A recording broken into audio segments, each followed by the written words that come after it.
जय हिंद to everyone. So guys, ये है यूनिवर्सिटियों का जो कि फर्स्ट सेमेस्टर का है, बीए फर्स्ट सेमेस्टर का इकोनॉमिक्स का महत्वपूर्ण टॉपिक है जो कि आप लोगों के लिए बहुत ही लाभकारी होगा। जैसा कि मैंने थर्ड सेमेस्टर वालों के लिए बहुत कुछ इंपॉर्टेंट बताया था जो कि उनमें से डेट टू डेट फंसा भी है। तो आज हम पढ़ते हैं उपभोक्ता की बचत की अवधारणा की व्याख्या कीजिए, इसका महत्व बताएं तथा उपभोक्ता की बचत के मापन की प्रमुख रीतियाँ बताइए। आपको लिखने का तरीका और स्पष्ट लाइन अगर आप लिखोगे तो आपको मार्क्स भी अच्छे मिलेंगे।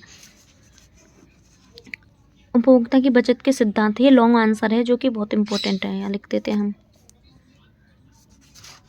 एक सेकेंड, लॉन्ग, ठीक है ना, कि बहुत इंपॉर्टेंट है। उपभोक्ता की बचत के सिद्धांत की परिकल्पना सन 1844 में एक फ्रांसीसी अर्थशास्त्री आर.जे. ड्यूपिट द्वारा की गई थी। इस अवधारणा को वैज्ञानिक रूप सन 1890 में प्रोमेन अल्फ्रेड मार्शल एक अर्थशास्त्री ने दिया था। मार्शल के अनुसार किसी वस्तु के उपयोग से वंचित रहने की अपेक्षा उपभोक्ता जो कीमत देने के लिए तत्पर रहता तथा जो कीमत वह वास्तव में देता है के अंतर को उपभोक्ता की बचत कहा जाता है। कुछ अन्य अर्थशास्त्रियों ने उपभोक्ता की बचत को निम्न रूप में परिभाषित किया है।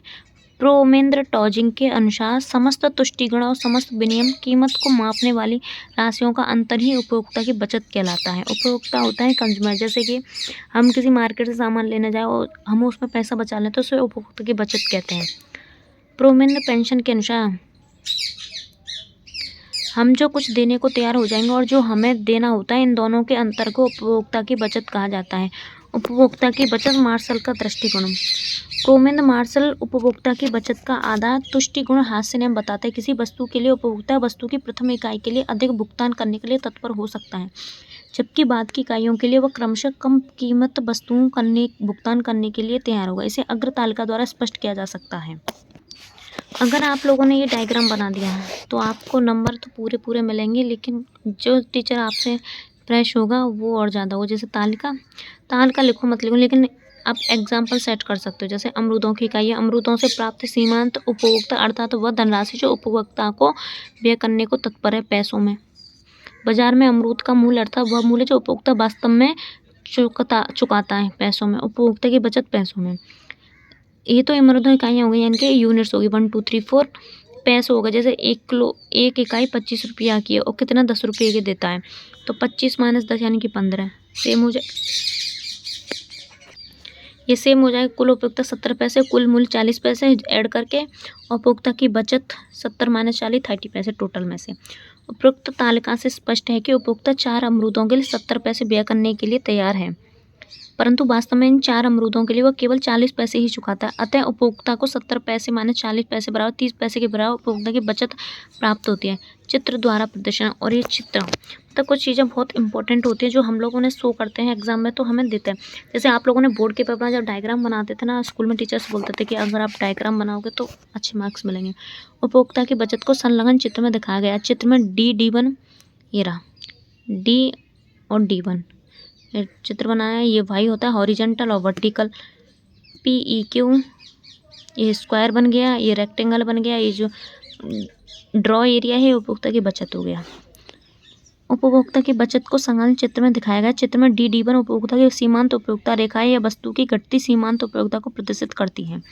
इसकी मांग रेखा भी कहते हैं। EQ वस्तु का मूल्य है जो उपभोक्ता वास्तव में चुकाता है, तथा OQ वस्तु की क्रय की जाने वाली मात्रा है। EQ रेखा उपभोक्ता के लिए सीमांत उपभोक्ता को व्यक्त करती है।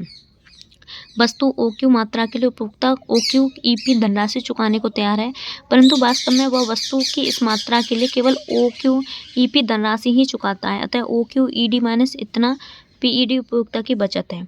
उपभोक्ता की बचत सिद्धांत की मान्यताएं। उपभोक्ता की बचत का सिद्धांत निम्न मान्यताओं पर आधारित है। सीमांत उपभोक्ता हास्य नियम लागू होना। इस सामान्य मान्यता का प्रमुख आधार सीमांत उपभोक्ता का हास्य नियम। हास्य होती है कमी। फर्स्ट टॉपिक ये हो गया। सेकंड पॉइंट, वस्तु की उपभोक्ता मुद्रा रूपी पैमाने पर आधारित। क्रय क्रिया में मुद्रा की सीमांत उपभोक्ता अपरिवर्तित रहती है। प्रत्येक वस्तु स्वतंत्र है। एक वस्तु की पूर्ति या एक वस्तु की उपभोक्ता दूसरी वस्तु की पूर्ति अथवा उपभोक्ता को प्रभावित नहीं कर सकती है। अर्थव्यवस्था में पूर्ण प्रतियोगिता की स्थिति होती है। फिर सिद्धांत की आलोचना, criticise of the theory. English लिख देंगे तो वो बात अगल होती है कि टीचर पे क्या इफेक्ट पड़ता है। उपयोगिता मापनीय नहीं होती है। मुद्रा की सीमांत उपयोगिता भी परिवर्तित होती रहती है, जबकि इसे स्थिर मान लिया गया है। विभिन्न आर्थिक वर्ग के उपभोक्ता की आर्थिक स्थितियों मनस्थितियों में भिन्नता होती है, यह ध्यान नहीं रखा गया है। उपभोक्ता की मांग तालिका कल्पित होती है। रुचियों में फैशन को स्थिर माना गया है, जबकि ये स्थितियां वास्तविक जगत में बदलती रहती हैं। प्रतिष्ठात्मक वस्तुओं के संबंध में उपभोक्ता की बचत को नहीं मापा जा सकता है। उपभोक्ता की बचत की आधुनिक हिक्सा द्वारा व्याख्या। मार्शल द्वारा प्रदत्त उपभोक्ता की बचत के विचार की कमियों को ध्यान में रखकर इस विषय पर अन्य अर्थशास्त्रियों द्वारा अपने विचार प्रस्तुत किए गए हैं। प्रूमेन एलन तथा प्रूमेन जे आर हिक्स का कहना है कि उपभोक्ता को मापा नहीं जा सकता, अतः इस सिद्धांत को उपभोक्ता के क्रमवाचक आधार पर प्रस्तुत किया जाना चाहिए। प्रूमेन हिक्स का कथन है कि किसी की वस्तु की कीमत घटने पर दो प्रभाव उत्पन्न होते हैं। उपभोक्ता वस्तु की अधिक मात्रा क्रय कर सकता है तथा उपभोक्ता को वस्तु के खरीदने पर कम व्यय करना पड़ता है। उदासीनता वक्रों के प्रयोगों द्वारा स्पष्टीकरण। उदासीनता वक्रों की सहायता से उपभोक्ता की बचत को संलग्न चित्र द्वारा स्पष्ट किया गया है। मान लीजिए उपभोक्ता की आंशिक आय OA है, परंतु यह X वस्तु की कीमत से अनभिज्ञ है। ये डायग्राम हो गया, ये रहा हॉरिजेंटल वर्टिकल, ये मौद्रिक आय हो गया, ये वस्तु हो गई, ये चित्र लिख दो। ये इसका प्रश्न है, उत्तर है। परंतु यह X वस्तु की कीमत से अनभिज्ञ है, चूंकि मूल्यों की जानकारी न होने के कारण उपभोक्ता की आय और वस्तु की मात्रा को जोड़ने वाली कीमत रेखा को योजना संभव नहीं है। उपभोक्ता उदासीनता वक्र IC1 पर किसी भी बिंदु, मान लीजिए P1 बिंदु का चयन कर लेता है। इसका अर्थ ये हुआ कि उपभोक्ता X वस्तु की OM मात्रा खरीदने के लिए अपनी कुल आय OA में से AN1 मुद्रा व्यय करने के लिए तैयार है। अब हम ये मानकर चलते हैं कि उपभोक्ता X वस्तु की कीमत से परिचित है। स्वाभाविक है कि ऐसी स्थिति में उसकी आय कीमत रेखा AB होगी, जो उदासीनता वक्र IC2 को P2 बिंदु पर स्पर्श कर देता है। P2 संतुलन बिंदु पर उपभोक्ता X वस्तु की उसी OM मात्रा के केवल AN2 मुद्रा का भुगतान करता है। स्पष्ट है कि उपभोक्ता का नया संयोग उसके पुराने संयोग से श्रेष्ठ है। इसका कारण यह है कि X वस्तु की कीमत OM मात्रा के लिए उपभोक्ता इसके AN1 मुद्रा व्यय करने को तैयार था, जबकि उसे वस्तु की उतनी ही मात्रा के लिए केवल AN2 राशि देनी पड़ रही है। इस प्रकार व्यय की इन दोनों राशियों का अंतर अर्थात AN1 माने AN2 बराबर N1 N2 ही उपभोक्ता की बचत है। सो गाइस, ये है आपका इम्पोर्टेंट क्वेश्चन, जो कि आप लोग देख लेना अच्छे से और इसको तैयार कर लेना। उम्मीद है कि लॉन्ग में एक आएगा ही आएगा, क्योंकि हर बार फंसाया। Thank you so very much. Like and subscribe for my channel. Thank you so much.